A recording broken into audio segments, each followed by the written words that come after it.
جس طرح آپ کو پتہ ہے کہ سارے پاکستان نے فوڈ گرین کی طرف سے احتجاج کا اعلان کیا گیا تھا، اس کے ساتھ یکجہتی کے طور پر پشاور رامپورہ گیٹ میں جتنی بھی آٹے کے اور غلے کی دکانیں ہیں اس کو بھی بند کیا گیا ہے۔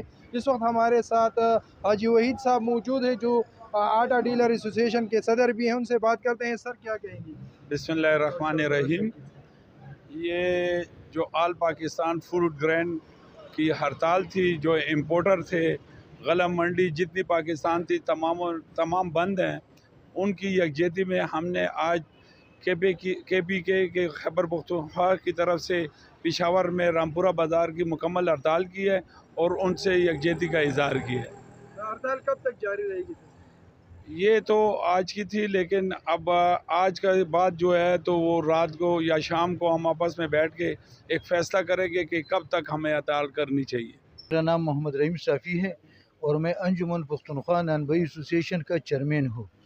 ہڑتال کے بارے میں ہمارا یہ ہے کہ یہ دکانداروں کے ساتھ جتنے دکاندار ہیں، چاہے وہ نانبئی ہے، وہ ہوٹل والا ہے، وہ جنرل سٹور ہو یا آٹے والا ہو، جو بھی ہو، ساری دکانداروں کے ساتھ یہ سراسر کی زیادتی ہے۔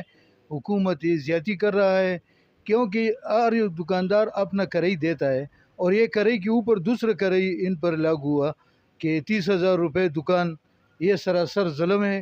یہ بالکل ہم نے مسترد کیا ہے اور تاجروں کے ساتھ ہمارا مکمل یکجہتی ہے۔ ایسوسییشن ضلع پشاور جنرل سیکرٹری رحمہ اللہ جی، د مہنگائی خلاف قانون لکه ټول بازار بند دی او د هغې باوجود موږ هم لکه د بازار د بندېدو سره د خپلو دکانونو بندېدو ته هم راغلي یو، ځکه چې آلریډي اول نه موږ په تاوان کې روان یو. د هغې نه پس اوس دې وخت کې چې کوم دی نو د حکومت د طرف نه په موږ باندې دا د ټیکس دا دغه راغی، نو دې ټیکس ته موږ د ټینګې نه یو. نو د دې باوجود انشاءالله تعالی چې زموږ مشرانو څه فیصله وکړله د دې 2-3 ورځو کې، نو د دې دپاره به موږ کیدای شي د هړتال طرف ته لاړ شو که خیر